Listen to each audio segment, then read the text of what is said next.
tasted and seen, yet questioned it all. Still you remain. Chased empty dreams, ran from your call, and turned back again. There's no other treasure on earth that amounts to your love, and I know even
Good morning po sa ating lahat.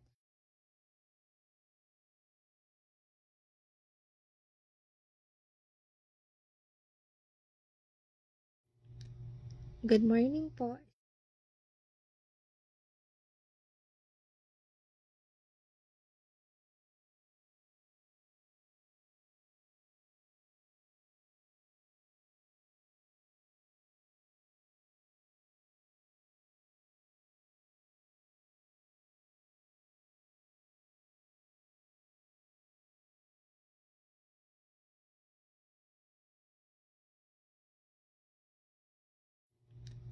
Good morning po sa ating lahat.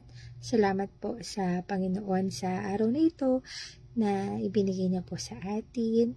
Tayo po ay manalangin. Panginoon, pinupuri ka namin, sinasamba, dinadakila. Maraming salamat po sa araw na ito na ibinigay mo po sa amin. Patuloy ka pong kumilos sa puso at sa buhay namin. Lord, open our hearts. Maging open po yung aming mga puso at isipan sa pakikinig ng iyong mga salita, ng message na nais mo pong ibigay sa amin. And Holy Spirit, mag-move ka po sa aming mga buhay. Patuloy ka pong kumilos sa amin. Salamat po, Panginoon. Patuloy ka po naming mapapurihan. Salamat po, salamat po. In Jesus' name, Amen. Good morning po ulit sa ating lahat. Nasa Book of Deuteronomy pa rin po tayo. And today po ay nasa Deuteronomy chapter 30 po tayo. And today po, nais ko pong i-share sa inyo kung bakit nais ng Panginoon na baguhin ang ating mga puso. Sabi sa Deuteronomy 36, "The Lord your God will circumcise your hearts and the hearts of your descendants, so that you may love Him with all your heart and with all your soul and live." So, what does circumcise means? Sa Bible, the circumcision of the heart is a spiritual concept that represents an inward transformation and commitment to God, rather than a physical act. It was a covenant with God and His people. Sabi nga sa Deuteronomy 10:6, "Circumcise your hearts, therefore, and do not be stiff-necked any longer. Therefore, change your heart and stop being stubborn." So, God commands us to circumcise our heart. I-remove daw natin yung sinfulness na siyang dahilan kung bakit nalalayo tayo sa Kanya. Kung mapapansin po natin ay puso po talaga ang binabago ng Lord sa atin. Kasi there can be so much things that turns our heart away from the Lord. Yung mga bagay that leads us away from our genuine relationship with God. So, ano ba yung mga bagay na nakakapagpalayo sa atin sa Panginoon? One is idolatry.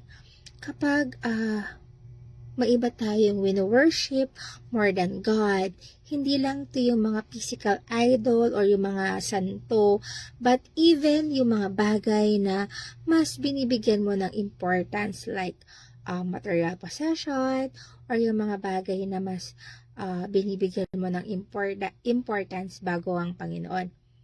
Yung anything na mas mahal mo or mas binibigyan mo ng importance at oras more than God is yun yung idol mo.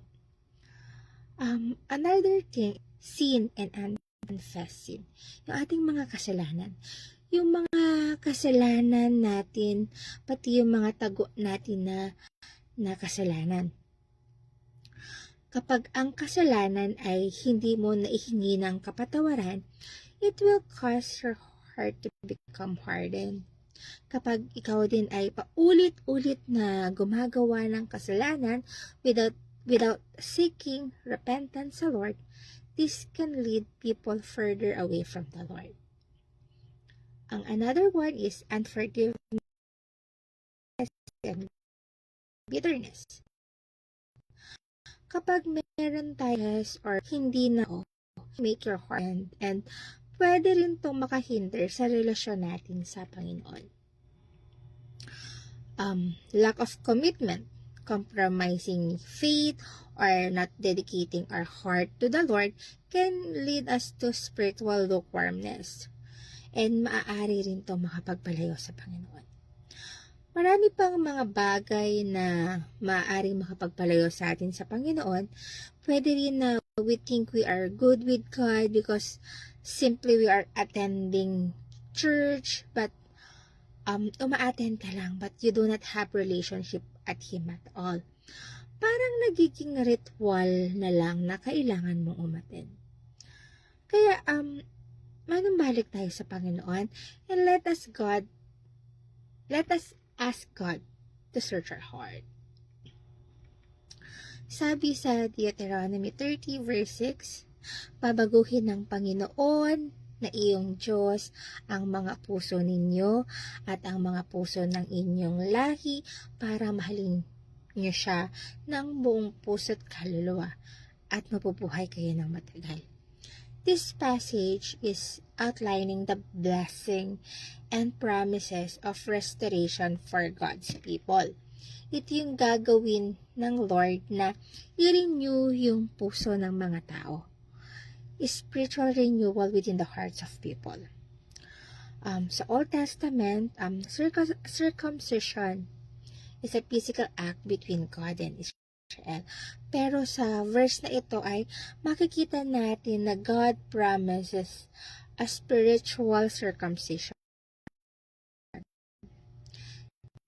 It's a deep transformation is to enable us to fully and wholeheartedly. Sabi nga sa Deuteronomy 6:5, you shall love the Lord your God with all your heart, with all your soul, and with all your strength. True love sa Lord involves whole person's thoughts, emotions, and actions. Yung resulta ng pagmamahal sa Diyos ng buong puso at kaluluwa ay life. The Lord your God will circumcise your hearts and the hearts of your descendants so that you may love Him with all your heart and with all your soul and live. This life is not just a physical survival, pero isang buhay na namumuhay ayon sa kalooban ng Panginoon. If na peaceful fulfillment of God's promises. Maaari din itong ituring na eternal life where the work of Christ brings spiritual renewal. So, Deuteronomy 36 ay part ng mas malawak na mensahe sa Deuteronomy 30, where Moses tells the Israelites that even if tumalikod or lumayo sila sa Panginoon, there is hope for repentance and restoration. God promise na babaguhin ang kanilang mga puso at bibigyan ng kakayahan na sundin ang Panginoon ng buo. So, in summary, it speaks of a future promise of spiritual renewal that enable God's people to love Him fully and live in accordance to His will. It points to God's work of transformation in the heart of His people, leading to a life of obedience, blessing, and genuine relationship in Him. Sa New Testament, it also has a broader implication sa mga believers where His promise of heart transformation is fulfilled. It is fulfilled through the work of Jesus Christ, Holy Spirit. Sabi nga sa Colossians 2:11, in whom also you are circumcised with a circumcision made without hands, in putting off the body of the sins of the flesh by the circumcision of Christ. And for we are circumcision, which worship God in spirit and rejoice in Christ, serving God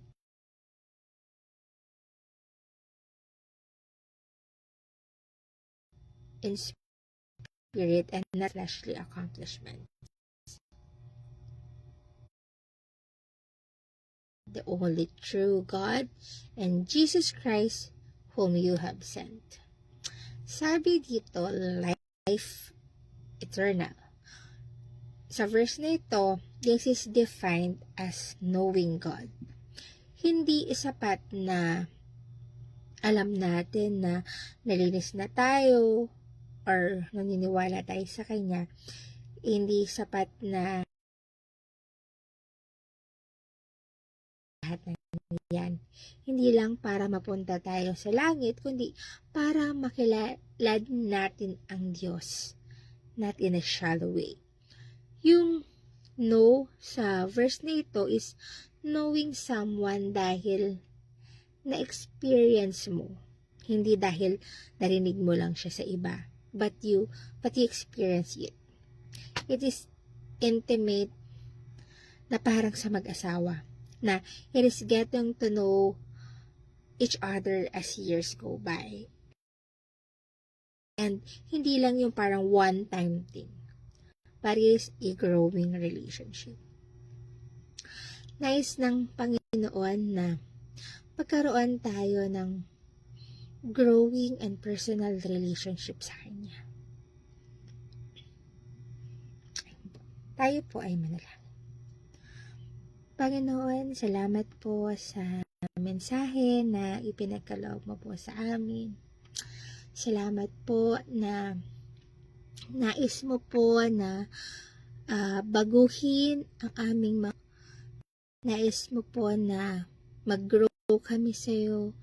Nais mo po ng personal relationship sa amin. Salamat po, Panginoon. And nawa po, Panginoon, baguhin mo po ang aming mga puso, Lord. Salamat po sa mensaheng ito. Tumimo po to sa aming mga puso, sa aming mga buhay, Panginoon. And Lord, tulungan mo po kami. Lord, maraming salamat din po sa araw na ito. Patuloy ka po namin maranasan, hilos sa aming mga buhay. Salamat po, naniniwala po kami na may maganda ka pong gagawin sa aming mga buhay. Muli po, dinataas ko po sa iyo ang buong Miracle of Life family. Patuloy ka pong kumilos sa Miracle of Life family. Maranasan ka po namin, Panginoon. Patuloy mo pong iparanas ang kabutihan mo, Panginoon. Lord, tulungan mo po kaming mag-seek sa iyo, Lord. Tulungan mo po kaming hanapin ka, mas mahalin ka, Panginoon. And Lord, palagi mo pong ipaalala sa amin ang joy of our salvation, Panginoon. Salamat po, Panginoon. Lord, matuloy ka pong magparala sa amin, Holy Spirit. Ikaw po ang kumilos sa puso, sa buhay ng iyong mga anak. Maranasan ka namin, Panginoon. Iparanas mo po sa amin kung sino ka, Panginoon. Salamat po, Panginoon. Salamat po, Holy Spirit. Patuloy ka po naming maranasan. Patuloy ka pong kumilos sa amin, Panginoon. Salamat po, Panginoon. Purihin ka, sambahin ka. In Jesus' mighty name. Amen. Salamat po. Good morning po sa ating lahat. Everyday po ang ating morning devotion at 7:30 a.m. Palagi po sa Diyos ang papuri.